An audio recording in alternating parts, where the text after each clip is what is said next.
केजरीवाल के वकील अभिषेक मनु सिंघवी ने कोर्ट के सामने दलील रखी कि लोकसभा चुनाव से पहले ये कार्रवाई की गई है और केजरीवाल को चुनावी प्रक्रिया से दूर करने की कोशिश की जा रही है। उन्होंने ये भी कहा कि गिरफ्तारी का कोई ठोस और मजबूत आधार नहीं था। इससे पहले अपनी बात रखते हुए अदालत में ईडी की ओर से वकील ने जमानत का पुरजोर विरोध भी किया है। वहीं अरविंद केजरीवाल के पक्ष में दलील रखते हुए अभिषेक मनु सिंघवी जो वर्चुअली उपस्थित हुए हैं वहां पर, उन्होंने कई सारी दलील रखी, लेकिन इसमें सबसे बड़ी बात उन्होंने कहा कि एजेंडा पॉलिटिकल है। विक्रांत यादव इस वक्त दिल्ली से हमारे साथ लाइव जुड़ रहे हैं। विक्रांत, कोर्ट में काफी तीव्र और तल्खी आप देख सकते हैं अभिषेक मनु सिंघवी की, और खासकर सीधा आरोप ये लगाया जा रहा है कि अरविंद केजरीवाल को जानबूझकर सियासी षड्यंत्र के माध्यम से गिरफ्तार किया गया है।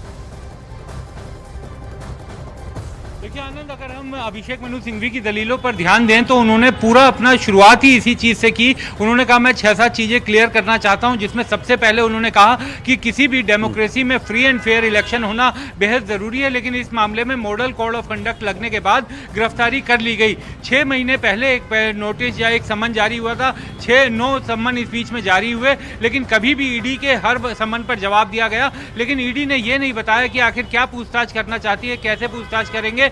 अगर ईडी चाहती तो घर पर आकर पूछताछ कर सकती थी, किसी ने उन्हें कभी रोका नहीं था।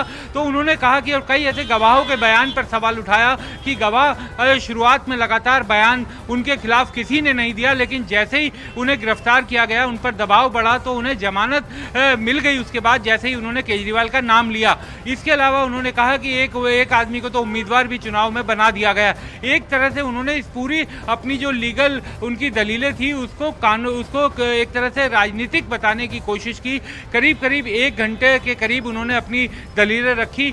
जब अभिषेक मनु सिंघवी की कोर्ट में आर्ग्यूमेंट खत्म हो गई, उसके बाद अमित देसाई भी अरविंद केजरीवाल के लिए कुछ बोलना चाहते थे, लेकिन SV राजू ने ईडी की तरफ से विरोध किया। उन्होंने कहा कि कोई भी आम आदमी एक ही वकील अपना बुलवा सकता है, तो इनको क्यों दूसरे वकील की अनुमति दी जाए। हालांकि तब तक कोर्ट का लंच का समय हो गया था। अब लंच के बाद ईडी इस मामले में अपनी दलीलें सामने रखेगा। हालांकि ईडी ने कल जो एफिडेविट फाइल किया था, उस एफिडेविट में अरविंद केजरीवाल की जो गिरफ्तारी है उससे रिहाई की मांग को पुरजोर तरीके से विरोध किया था, और यह भी कहा था कि रिमांड पर भी सवाल उठाना पूरी तरीके से गलत है।